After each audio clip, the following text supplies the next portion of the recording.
Competition hub के video lecture में स्वागत है स्टूडेंट्स आपका। और आज मैं बीपीएससी मेंस का GS2 जो कि जिसका एक बहुत ही महत्वपूर्ण टॉपिक है खाद्य सुरक्षा, क्योंकि यह 64th में भी पूछा गया था और फिर आने की संभावना 67 में बन रही है, इसलिए इस टॉपिक को आप लोग अच्छे से कवर कर लीजिए जिससे कि आपके GS2 में अच्छे मार्क्स आ सके। देखिए स्टूडेंट, जनरली जो लोग होते हैं वो GS2 में ही पिछड़ जाते हैं, जिनका कि कम नंबर आ जाता है, जिस कारण से उनका सिलेक्शन नहीं हो पाता है। GS1 GS2 ठीक है, और ऑप्शनल, ये तीनों पे फोकस करना है। लेकिन फिलहाल स्टेप बाय स्टेप स्टूडेंट्स मैं आपको जो करवा रहा हूँ, बीच बीच में GS1 के भी टॉपिक डाल रहा हूँ और GS2 के लगातार मैं डाल रहा हूँ।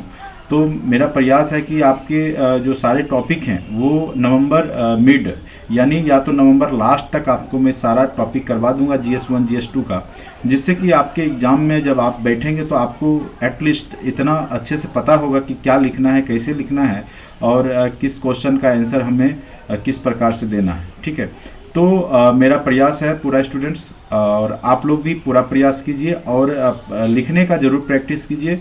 और टेस्ट सीरीज की जहाँ तक की बात है, कई स्टूडेंट्स हमने मुझे कॉल करके बोला उन्होंने कि सर टेस्ट सीरीज स्टार्ट करवाइए। तो टेस्ट सीरीज देखिए स्टूडेंट्स, टेस्ट सीरीज मैं स्टार्ट करवाऊंगा। तो हमारे जो साथी अधिकारी लोग हैं तो उन्होंने भी बोला है टाइम देंगे, तो उसके लिए थोड़ा सा, चूँकि कोई भी प्रोफेशनली जो है काम होगा तो विदाउट मनी का तो होगा नहीं, इसलिए हमने जो एक न्यूनतम कॉस्ट जो है मात्र उसमें 500 रुपीज़ जो कि 10 टेस्ट का मैं लूँगा। उसमें क्या है कि 10 टेस्ट आपको बस PDF के फॉर्मेट में हमारे वेबसाइट जो भी होंगे मैं लिंक दूंगा, सारा कुछ आपका ID और पासवर्ड दूंगा, तो उस पर आपको लोड करना होगा और कॉपी चेक करके आपके ही ID में आपके मार्क्स के साथ आपको दे दिए जाएंगे, जिससे कि आपका क्या होगा कि आपको पता चलेगा कि आप कैसा आंसर राइटिंग कर रहे हैं। तो इसके लिए मैं डिस्क्रिप्शन बॉक्स में लिंक दे दूंगा। ठीक है, अगर जो लोग टेस्ट सीरीज से जुड़ना चाहते हैं तो वो जुड़ सकते हैं। और यह टेस्ट अभी GS1 GS2 के लिए होगा। ठीक है, तो GS1 GS2 5 टेस्ट आपके लिए जाएंगे और यह टेस्ट आपके मिड दिसंबर तक, चूँकि लास्ट वीक ऑफ दिसंबर मेंस का एग्ज़ाम होगा, तो मिड दिसंबर तक आपके टेस्ट चलेंगे। तो अगर आप जुड़ना चाहते हैं तो डिस्क्रिप्शन बॉक्स में ऐप का लिंक दिया जाएगा, उसको आप डाउनलोड कर लें और उसके बाद उसमें आप 500 चार्ज लेके परचेज कर लें। क्योंकि यह न्यूनतम कॉस्ट है, जो कि एक वेबसाइट कॉस्ट है जो हम लोग को देना पड़ता है, वो मैं ले रहा हूँ स्टूडेंट्स। कोई फीस यहाँ पे नहीं आपका जो है चार्ज हो रहा है यहाँ पर। ठीक है, चलिए आज का जो टॉपिक है खाद्य सुरक्षा, खाद्य सुरक्षा क्या है उसके बारे में समझेंगे। तो सबसे ज़्यादा ये खाद्य सुरक्षा देखिए 64th में भी यह क्वेश्चन पूछा गया था और इस साल आने की संभावना बहुत ज़्यादा इसका बन रहा है। चूँकि अभी कोरोना काल में क्या हुआ है कि भूखमरी सूचकांक में आप देखिएगा कि बहुत सारे देश पीछे भी गए हैं। जैसे भारत की भी स्थिति अच्छी नहीं है, अभी 122 देशों में भारत का रैंक 107 आ चुका है, जबकि भारत से आगे जो है श्रीलंका और पाकिस्तान की स्थिति है। इसका मतलब है कि हमारी स्थिति भूखमरी सूचकांक में यानी अनाज तक पहुंच में इन देशों से भी ज़्यादा पिछड़ा हुआ है। ठीक है, तो इसलिए यह महत्वपूर्ण हो जाता है। तो ये टॉपिक आने की संभावना बहुत ज़्यादा है स्टूडेंट्स, क्योंकि अभी बहुत ज़्यादा हमारा जो है खाद्य सुरक्षा में भूखमरी सूचकांक में स्थिति दयनीय है। ठीक है, चलिए, सभी व्यक्तियों के लिए हर समय सक्रिय व स्वस्थ जीवन के लिए पर्याप्त पोषण युक्त भोजन की उपलब्धि को क्या कहते हैं? खाद्य सुरक्षा। सिंपल सा सबसे पहले भूमिका लिखते हैं और उसमें सिंपल से शब्दों में ऐसा लिखें जिससे कि मतलब कोई भी जो पढ़े उसको समझ में आ जाए। यहाँ पे देखिए कितना सिंपल शब्द में लिखा गया है कि सभी व्यक्तियों के लिए हर समय यानी हर एक समय सक्रिय व स्वस्थ जीवन के लिए, ठीक है, पर्याप्त पोषण युक्त, ये नहीं भोजन, पोषण युक्त भोजन की उपलब्धि को क्या बोलते हैं? खाद्य सुरक्षा कहते हैं। लोगों तक भोजन की पहुंच होनी चाहिए यानी पोषण युक्त भोजन की पहुंच होनी चाहिए, वही क्या कहलाता है? आपका खाद्य सुरक्षा कहलाता है। और योजना आयोग द्वारा खाद्य सुरक्षा का उपयोग के आधार पर जो परिभाषित किया गया है उसको देखिए। योजना आयोग बोलता है जो व्यक्ति की पहुंच, जैसे ग्रामीण स्तर पे जो लोग भोजन 2400 कैलोरी लेते हैं प्रतिदिन, तो वो जो है अपना खाद्य सुरक्षित हैं, उनका जो है खाद्य सुरक्षा है और उनकी भोजन तक पहुंच है। ठीक है, और शहरी क्षेत्रों में 2100 किलो कैलोरी ऊर्जा, क्योंकि शहरी क्षेत्र के लोग श्रम वर्क कम करते हैं और फिजिकल वर्क जो होता है वो कम करते हैं, श्रमजीवी कम होते हैं, ऑफिशियल वर्क करते हैं, तो इनको थोड़ा कम ऊर्जा की ज़रूरत होती है, इसीलिए यहाँ पे 2100 कैलोरी रखा गया, किलो कैलोरी, और औसतन दोनों मिला करके 2200 किलो कैलोरी ऊर्जा मनुष्य को अगर भोजन मिल रहा है तो उसकी पहुंच जो है खाद्य सुरक्षा तक है और वो खाद्य सुरक्षित स्थिति में है। ठीक है, अब आ जाइए खाद्य सुरक्षा के लिए मूल तत्व क्या हैं।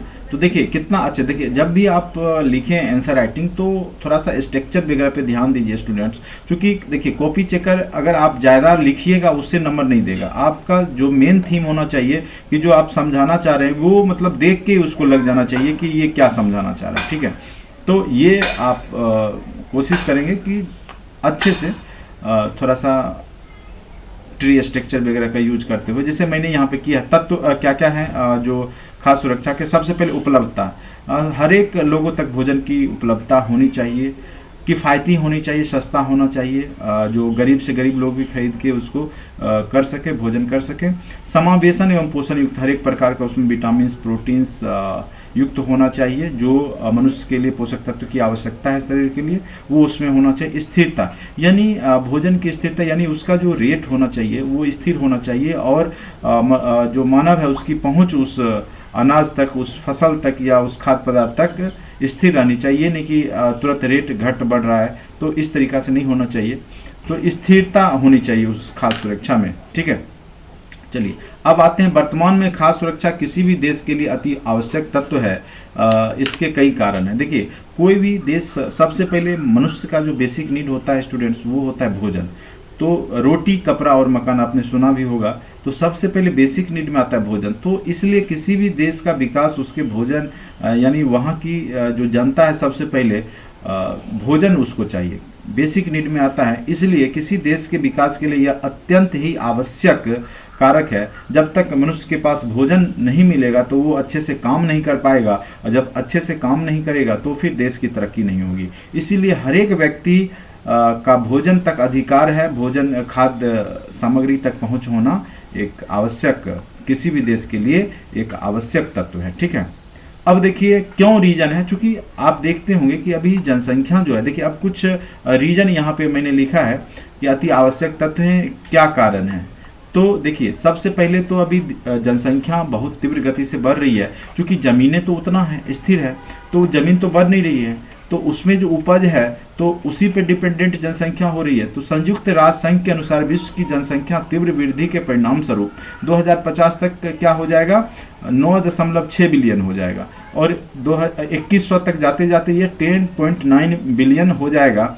और इस प्रकार बढ़ती जनसंख्या के लिए खाद्य आवश्यकताओं के लिए खाद्य पदार्थों के उत्पादन में वृद्धि करनी होगी, क्योंकि हमारे पास ज़मीन स्थिर है, ज़मीन उतनी ही है, तो उसमें हमें क्या करना होगा कि उसी में ज़्यादा से ज़्यादा खाद्य पदार्थ उपजाना होगा, ज़्यादा से ज़्यादा हाइब्रिड नस्ल के जो फसल होंगे उपजाने पड़ेंगे, जिससे कि लोगों की जो खाद्य सामग्री जो है वो पूर्ति होता रहे। ठीक है, अभी कोरोना टाइम पे बहुत सारे देश में जो है आर्थिक स्थिति चरमराई, जैसे आप श्रीलंका को ले सकते हैं, वहाँ पे भी जो है खाद्य सामग्री तक लोगों की पहुँच नहीं हो पा रही है अभी तक। तो ये एक समस्या है कि जनसंख्या बढ़ेगा, अगर कोई भी जैसे आपदा आ जाती है तो उसमें फिर भोजन मिलना मुश्किल हो जाएगा, तो उसमें बहुत बड़ी समस्या आ सकती है। इसीलिए बढ़ती हुई जनसंख्या को यहाँ पे कारण माना गया है, और उसके अनुसार जो खाद्य पदार्थ हैं उसके उपजाने का प्रयास करना चाहिए। अब भोजन तक कम से कम, देखिए श्रीलंका में आर्थिक संकट है, उसके पीछे रीजन था कि वहाँ के जो सरकार ने रातों रात घोषणा किया कि जैविक खाद का उपयोग करना, रासायनिक कीटनाशक का प्रयोग नहीं करना, जिससे क्या हुआ कि उपज बहुत कम हुआ, जिससे लोगों की खाद्य तक पहुँच, भोजन तक पहुँच दूर हो गई। और अभी ये स्थिति है कि वह आर्थिक तंगी से बहुत ज़्यादा आर्थिक संकट में पड़ा हुआ है, लोगों को भोजन तक भी पहुँच मुश्किल है। ठीक है, तो ये बहुत बड़ी समस्या है। ठीक है, खाद्य सुरक्षा बहुत बड़ी समस्या आने वाले भविष्य में हो सकती है, अगर जिस प्रकार से जनसंख्या बढ़ रही है उस प्रकार से बढ़ते रही तो। कुपोषण की समस्या, अब देखिए भोजन तो अगर मिल भी जाता है तो उसमें पोषण युक्त भी भोजन होना चाहिए, उसमें प्रोटीन्स, विटामिन्स, जो भी तत्व हैं, जैसे हमारे पास बृहद पोषक तत्व में कार्बोहाइड्रेट की ज़रूरत होती है, जैसे आपके आयरन है, कैल्शियम है, फास्फोरस है, ये सब भी भोज्य पदार्थ, विटामिन्स है, प्रोटीन्स है, ये सब होने चाहिए। ठीक है, तो यहाँ पे लिखा गया है कि विश्व के 25% कुपोषित का निवास स्थल भारत। अब देखिए, भारत में लगभग विश्व के 25% कुपोषित लोग रहते हैं। ये भारत के लिए दुर्भाग्य की बात है। भारत 6 माह से 54 माह के बच्चे में 38% कुपोषित हैं। ये देखिए बहुत बड़ा आंकड़ा है कि 6 से 54 माह के बच्चे में 38% बच्चे कुपोषित हैं। और ग्लोबल हंगर इंडेक्स रिपोर्ट के अनुसार भारत की रैंक अभी 107। मैंने इसको कॉलम खाली छोड़ दिया क्योंकि हो सकता है अपडेटेड करने का चीज़ है, तो आप ये सब डेट से भी देख करके, तो 122 देशों में जहाँ तक कि मुझे याद है 107वां रैंक है भारत का। और हमारा देश पाकिस्तान और श्रीलंका से भी पीछे है, जबकि श्रीलंका में अभी बहुत आर्थिक संकट चल रहा है। तो इससे आप सोच सकते हैं कि कितनी बड़ी गंभीर समस्या आपके देश में खाद्य पदार्थ को लेकर के है। और जब खाद्य पदार्थ तक पहुंच नहीं होगा तो बच्चे कुपोषित होंगे, बीमार होंगे, जिससे कि देश की तरक्की, जो आने वाला भविष्य है, वो बहुत अंधकार में हो जाएगा। ठीक है, चलिए नेक्स्ट है कृषि उत्पाद पर अत्यधिक निर्भरता। हम लोग क्या है कि बिल्कुल सिर्फ और सिर्फ कृषि, फसल और अनाज पे डिपेंडेंट है। तो ये जो है बढ़ती हुई जनसंख्या के अनुसार उत्पादकता बढ़ नहीं रही है, क्योंकि कृषि का क्षेत्र बढ़ नहीं रहा है। तो हमें साथ साथ और भी काम समावेशी कृषि के साथ साथ, जैसे मत्स्य पालन हो गए, मांस उद्योग हो गए, अंडा उद्योग हो गए, दुग्ध उद्योग हो गए, ये सब पर विशेष फोकस करने की आवश्यकता है।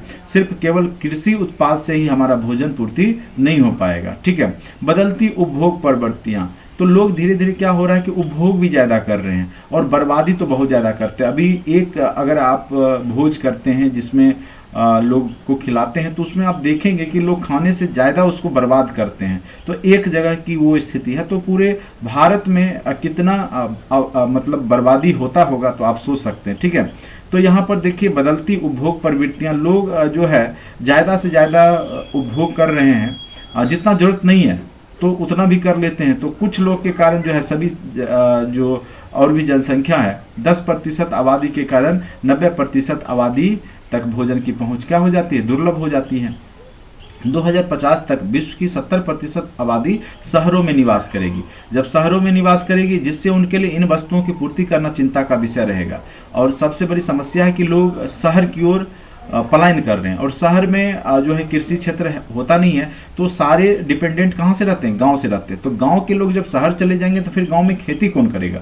जब खेती नहीं करेगा तो खाद्य सामग्री तक की पहुंच नहीं बन पाएगी, और उसमें मिलावट, केमिकल, ये सब का ज़्यादा प्रयोग होने लगेगा, जिससे कि स्वास्थ्य संबंधी समस्या आने वाले समय में आ सकती है। ठीक है, तो बदलती उपभोग प्रवृत्तियाँ भी जो है आने वाले समय में खाद्य सामग्री के लिए संकट की स्थिति पैदा कर सकती है। उसके बाद जलवायु परिवर्तन, आप देख रहे होंगे स्टूडेंट्स कि अभी जलवायु परिवर्तन जो है बहुत ज़्यादा प्रभाव पड़ रहा है। कभी वर्षा हो रहा है तो होते रहा है, कभी सुखाड़ हो रहा है तो वर्षा ही नहीं हो रहा है, मतलब बेमौसम बारिश हो रही है। इससे क्या हो रहा है कि जो फसल चक्र है, जो फसल है उस सीजन का, वो नष्ट हो जा रहा है। तो ये सब बहुत बड़ी समस्या है। और मछली उत्पादन में भी जो है कमी देखने को मिली है। अगर समुद्र का जल अगर वहाँ पे ज़्यादा टेम्परेचर हो जाएगा तो वहाँ स्वाभाविक सी बात है कि ज़्यादा गर्म पानी में मछलियाँ रहेगी नहीं। मछलियों के रहने के लिए भी एक समान ताप की आवश्यकता होती है, ना ठंडा ना ज़्यादा मतलब गर्म। तो उस स्थिति में अगर ज़्यादा गर्म हो गया या ज़्यादा ठंडा पड़ने लगी, तब भी मछलियों के उत्पादन में कमी देखने को मिल जाएगी। ठीक है, तो ये सब बहुत बड़ी समस्या आने वाले समय में हो सकती है। जलवायु परिवर्तन भी आपके खाद्य सुरक्षा के लिए एक बड़ा कारक हो सकता है आने वाले भविष्य के लिए। भूमि की जल स्तर नीचे से भी, हाँ, और धीरे धीरे क्या हो रहा है कि भूमि का जो जल स्तर है वो नीचे जा रहा है। जैसे महाराष्ट्र जैसे राज्यों में आप देखेंगे कि भूमि का जल स्तर जो है बहुत नीचे चला गया है, जिससे फसल की सिंचाई करने में बहुत बड़ी समस्या होने वाली है। जैसे आप पंजाब को भी देख सकते हैं, हरियाणा को भी देख सकते हैं, यहाँ का जो पानी का लेयर है वो बहुत नीचे जा रहा है तेज़ी से, जिससे कि यहाँ आने वाले भविष्य में जो है खेती करने में बहुत ज़्यादा कठिनाई होने वाली है। ठीक है, चूँकि सिंचाई नहीं होगा तो खेती नहीं हो पाएगा। तो ये समस्या को दूर करने का सरकार को अभी से उपाय करनी चाहिए। उसके बाद जल का अभाव, देखिए एक अध्ययन के अनुसार 2050 तक विश्व की आधी आबादी को पीने की पानी की समस्या होगी। अब देखिए विश्व की आधी आबादी जो है पानी पीने लायक नहीं रहेगा उसके पास, तथा पानी के कमी से कृषि पर भी क्या होगा, प्रतिकूल प्रभाव पड़ेगा। ठीक है, भारत में कृषि के जोत का छोटा आकार, और भारत में क्या हो रहा है, जनसंख्या बढ़ रहा है, जिससे क्या हो रहा है कि जमीन बढ़ते बढ़ते छोटे आकृति ले रही है और छोटे किसान अच्छे से खेती नहीं कर पाते हैं। भारत में अधिकतर किसान छोटे एवं मध्यम श्रेणी के हैं, उनके पास जोत का आकार बहुत ही छोटा है और जिससे उन्हें पूरे वर्ष खाद्यान्न हेतु आपूर्ति नहीं हो पाएगी। क्योंकि अगर मान के चलिए जिसके पास 5 कट्ठे का जमीन है तो वो पूरे साल के लिए भोजन नहीं उपजा पाएगा खुद के लिए, तो उसे भी खरीदना पड़ेगा, तो उस समय आपूर्ति की समस्या आ जाएगी। क्योंकि उसे भी खरीदना है, क्योंकि जो उपजा रहा है, क्योंकि उसके पास जमीनें कम है तो उतना उपजा नहीं पाएगा, तो इसलिए उस तरीका का उपाय सोचना पड़ेगा। बढ़ती प्राकृतिक आपदाएं, जैसे लगातार आ रही आपदाएं, जैसे बाढ़ हो गया। बिहार में तो आप जानते हैं कि बाढ़ कितनी बड़ी समस्या है और बाढ़ लगभग 76% जो भूमि है बिहार का वो बाढ़ प्रभावित है। 94,163 वर्ग किलोमीटर में से लगभग 68,800 वर्ग किलोमीटर बाढ़ प्रभावित है। तो इससे आप अंदाज़ा लगा सकते हैं कि बाढ़ कितनी बड़ी समस्या है हमारे राज्य के विकास के लिए, ठीक है। सूखा, और लगभग 33% जो दक्षिण बिहार है वो सूखा से प्रभावित रहता है, वहाँ पानी नहीं है। तो वही नदी जोड़ो योजना या विभिन्न तरह की योजना, जैसे अभी पटना के आसपास से जो है पानी जो है वहाँ राजगीर तक ले जाया जा रहा है, तो ये जल जैसे समस्या को, सूखा जैसे समस्या को दूर करने में कारगर साबित होगा। फिर सुनामी आ गया, जैसे समुद्र के किनारे तूफान आ गया समुद्र का, या भूस्खलन हो गया जैसे पहाड़ी एरिया में, तो वो भी आपके जो है भोजन संबंधी खाद्य सुरक्षा में हानिकारक साबित हो जाते हैं।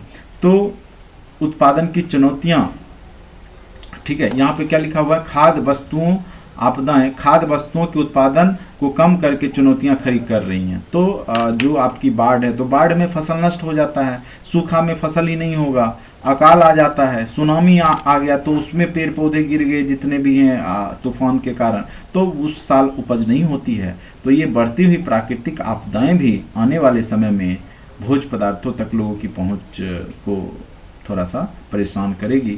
चलिए, उसके बाद है, इस प्रकार समस्याओं को दूर करने हेतु सरकार ने समय समय पर विभिन्न योजनाएं लागू की है। जैसे सार्वजनिक जन वितरण प्रणाली के माध्यम से, देखिए ये बहुत महत्वपूर्ण योजना है आपके देश का, कि पीडीएस जो सिस्टम है उसके माध्यम से खाद्यान्नों के अभाव की स्थितियों के प्रबंधन करने और उचित मूल्यों पर खाद्यान्नों का वितरण करने के लिए पीडीएस सार्वजनिक जन वितरण प्रणाली की शुरुआत की गई। NFSA के तहत क्या है कि नेशनल फूड सिक्योरिटी एक्ट के 2013 के तहत क्या है कि सभी लोगों तक खाद्य सामग्री की पहुंच बनाने के लिए सरकार ने योजना बनाई है, जिसमें लगभग 40% लोगों को मात्र बहुत सस्ते दामों पे 67% लोगों को, ठीक है, 67% लोगों को सस्ते दामों पे अनाज उपलब्ध कराया जा रहा है। जैसे जो बीपीएल परिवार में हैं, जो बीपीएल सूची में हैं, उन लोगों को अनाज दिया जा रहा है 2 रुपये केजी, 3 रुपये केजी, जैसे गेहूं है 2 रुपये, चावल 3 रुपये, इस तरीक़ा से दिया जाता है और प्रत्येक परिवार को 35 केजी के आसपास मिलता है, ठीक है। तो ये आपकी जो खाद्य सुरक्षा के लिए बहुत बड़ा जो कह सकते हैं कि महत्वपूर्ण योजना है। उसके बाद मिड डे मील योजना, आपको पता ही होगा, प्रत्येक विद्यालय में दोपहर के समय में भोजन करवाया जाता है, तो जो बच्चे हैं वो पोषण युक्त भोजन करें, इसके लिए सरकार ने हर संभव प्रयास किया है। उसके बाद अंत्योदय योजना, गरीब लोगों तक खाद्य सामग्री की पहुंच के लिए लगभग 2.5 करोड़ जो चिन्हित परिवार हैं उसको 35 केजी अनाज दिया जा रहा है, ठीक है, और 2 रुपये गेहूँ और 3 रुपये प्रति चावल, और इसकी शुरुआत 25 दिसंबर 2000 को शुरुआत की गई, ठीक है। तो ये भी आपके NFSA के तहत ही है, अंत्योदय अन्न योजना, गरीब लोगों को खाद्य सस्ते दामों पर, 2.5 करोड़ परिवार को बहुत सस्ते दामों पे, और यहाँ पे जो है और भी जो लोग हैं बच्चे खुचे लोग, तो उनके लिए जो चूँकि आबादी का 67% को खाद्य सुरक्षा मुहैया कराया जा रहा है, तो और सबको थोड़ा उचित दाम पे, सस्ते दामों पे सरकार के द्वारा जो खाद्य सामग्रियाँ हैं वो पहुँचाई जाती है, ठीक है। तो अब आ जाइए पोषण अभियान के तहत, जैसे एकीकृत बाल विकास सेवा योजना 1975 से 2 अक्टूबर से आपके देश में लागू है। तो मैंने इसलिए इसको पॉइंट्स में थोड़ा सा साइड में लिख दिया है, क्योंकि आप लोग हर एक पॉइंट्स को अच्छे से समझ लें, जिससे कि आपको जब मेंस लिखेंगे तो ये सब पॉइंट्स अगर आप डालते हैं तो बेहतरीन आपका आंसर होगा। जैसे पोषण अभियान, आंगनवाड़ी केंद्र के माध्यम से 0 से 6 वर्ष के बच्चे तथा गर्भवती महिलाओं के पोषण हेतु विभिन्न कार्यक्रम चलाए जाते हैं, जिसमें आप देखेंगे कि आंगनवाड़ी केंद्र के माध्यम से महिलाओं, गर्भवती महिलाओं के लिए भी जो है फल फ्रूट्स ये सब की व्यवस्था, दाल ये सब की व्यवस्था की जाती है। तो पोषण अभियान के माध्यम से और 0 से 6 वर्ष के बच्चों के खाने के साथ साथ पढ़ाई की भी व्यवस्था, जहाँ पे बच्चे विद्यालय जा कर के, आंगनबाड़ी केंद्र जा कर के कुछ सीखते भी हैं, साथ साथ पोषण युक्त भोजन भी करते हैं। तो ये बहुत बड़ी योजना है भारत सरकार की। उसके बाद अन्नपूर्णा योजना। अब देखिए, जिनकी उम्र 65 वर्ष से अधिक है तो उनको 10 केजी प्रतिमाह मुफ्त अनाज, कोई भी पैसा, 1 रुपया 2 रुपया भी नहीं लिया जाता है, 10 केजी प्रतिमाह उनको मुफ्त में अनाज दिया जा रहा है। जिनको पेंशन नहीं मिल रहा है, बुजुर्ग हैं लेकिन पेंशन नहीं ले पा रहे हैं, तो उनके लिए यह योजना है अन्नपूर्णा योजना। ठीक है। अब कई बार क्या होता है कि आपके मेंस के क्वेश्चन में आयाम दे देगा तो पूछेगा कि सार्वजनिक, जैसे खाद्य सुरक्षा से आप क्या समझते हैं, और सार्वजनिक जन वितरण प्रणाली में सुधार किस प्रकार से किया जाए जिससे कि लोगों तक खाद्य सुरक्षा की पहुंच हो। तो क्वेश्चन के आयाम हो सकते हैं, तो उस पर अगर ये इस टाइप का पूछे तो आप इस पॉइंट्स को लिख सकते हैं। देखिए स्टूडेंट्स, मैंने थ्योरी में पूरा हर एक पॉइंट्स को क्लियर किया, हर एक टॉपिक को। अब देखिए, जैसा क्वेश्चन पूछेगा उसके हिसाब से आपको आंसर राइटिंग करना है। ठीक है, ये इनपुट है, बाद में कि जैसा क्वेश्चन पूछता है आप उसके हिसाब से इसको लिख सकते हैं। अगर स्टूडेंट्स आपको नोट्स चाहिए होगा तो आप ऐप का डाउनलोड का जो है लिंक दिया गया है, उसको आप परचेज कर लें। बहुत ही मिनिमम कॉस्ट, मात्र 1500 में स्टूडेंट्स आपको पूरा कोर्स करवाया जा रहा है। तो आप ज़्यादा सोचें नहीं, आप भरोसा रखें और इसको परचेज करें और पढ़ें। भरोसा रखें कि आपका एग्ज़ाम बेहतरीन जाएगा, और आशा करते हैं कि अगर आप इतना करते हैं तो आप खुद में आप देखेंगे कि बहुत ज़्यादा हमारे पास जो है अब लिखने का या जो परीक्षा की समझ है विकसित हो गई है। ठीक है, चलिए, तो आप ले सकते हैं PDF। चलिए, सार्वजनिक वितरण प्रणाली में सुधार के लिए पहल, कंप्यूटरीकरण, यानी जहां से अनाज चलता है, ठीक है, जहां से जो FCI गोदाम से चलता है तो वहां से कंप्यूटरीकृत होना चाहिए, एक सिरे से दूसरे सिरे तक, यानी लोगों तक, जहां तक उपभोक्ता तक पहुंच रहा है तो उसका सारा डाटा कंप्यूटर पे होना चाहिए। क्योंकि यहाँ पे क्या होते हैं, बिचौलिए जो होते हैं, बीच वाले लोग, ये गरीबों तक अनाज पहुंचने नहीं देते हैं, बीच में ही बेच करके खा जाते हैं। तो इसीलिए सरकार ने इसके सुधार के लिए कंप्यूटरीकरण का प्रयास किया है। राशन कार्डों का डिजिटलीकरण, जिससे कि कोई भी व्यक्ति गलत राशन कार्ड बना करके जो है वह अनाज नहीं ले सकता है, तो बिचौलियों से बचा जा सकता है। राशन कार्डों का आधार नंबर से जोड़ना, जब राशन कार्ड आधार नंबर से जुड़े रहेंगे तो फिर गलत लोगों को जो है, जो पैसे वाले हैं या जो बिचौलिए हैं, जो व्यवसायी हैं, तो वो गलत आधार नंबर का प्रयोग करके नहीं ले पाएंगे। इसीलिए यहाँ पे राशन कार्डों का आधार नंबर से जोड़ा गया है। उसके बाद खाद्यान्नों के ऑनलाइन आवंटन की शुरुआत की गई है कि सारा डाटा ऑनलाइन रहना चाहिए, कि जितना अनाज उसको मिला है उस पर सारा ऊपर से जितना अनाज आया है और कितना आवंटन हुआ है तो सारा डिटेल्स ऑनलाइन होना चाहिए। उसके बाद वही चीज़ है, आपूर्ति श्रृंखला का कंप्यूटरीकरण, टोल फ्री नंबर, अगर कोई भी PDS का जो बाजार के तहत जो है, PDS पब्लिक डिस्ट्रीब्यूशन सिस्टम के तहत अगर कोई भी जो व्यक्ति जिसको यह काम मिला है, अगर वह सही ढंग से वितरण नहीं कर रहा है, जिसको हम डीलर बोलते हैं, अगर डीलर सही ढंग से आपको अनाज नहीं दे रहा है गरीबों को, तो उसका शिकायत करने के लिए एक टोल फ्री नंबर या ऑनलाइन शिकायत निवारण प्रणाली होनी चाहिए। उसके बाद सार्वजनिक वितरण प्रणाली में प्रत्यक्ष लाभ का हस्तांतरण DBT के माध्यम से, यानी अनाज उस समय जो रेट है उसी पे मिलना चाहिए, लेकिन उसका सब्सिडी जो है उसके अकाउंट में भेजा जाना चाहिए। प्रत्यक्ष लाभ जो है DBT के माध्यम से, डाटाबेस टेबल के माध्यम से उनके अकाउंट में पहुंचना चाहिए, जिससे क्या होगा कि उस प्रॉपर व्यक्ति को फायदा होगा और जो डीलर हैं वो बीच में उस अनाज को बेच नहीं पाएंगे। क्योंकि अगर बेचेंगे तो उनको फ़ायदा होगा नहीं, क्योंकि वो तो पूरा कंप्लीट जो प्राइस है उस पर बेचेंगे और सब्सिडी तो उसके अकाउंट में जाएगा, उससे वेरीफाई हो जाएगा कि यह व्यक्ति जो है BPL सूची में है या नहीं है। तो इसके लिए यह है, ठीक है। उसके बाद एक देश एक राशन कार्ड योजना की शुरुआत, हाँ, ये बहुत अच्छा स्कीम है भारत सरकार के द्वारा कि बहुत सारे जैसे बिहार जैसे राज्यों में लगभग आप देखेंगे कि 60% लगभग मान के चलिए 60% तो नहीं लेकिन 40 to 50% लोग जो है अन्य राज्यों में जा कर के काम श्रमजीवी होते हैं और अन्य राज्यों में जाके काम करते हैं।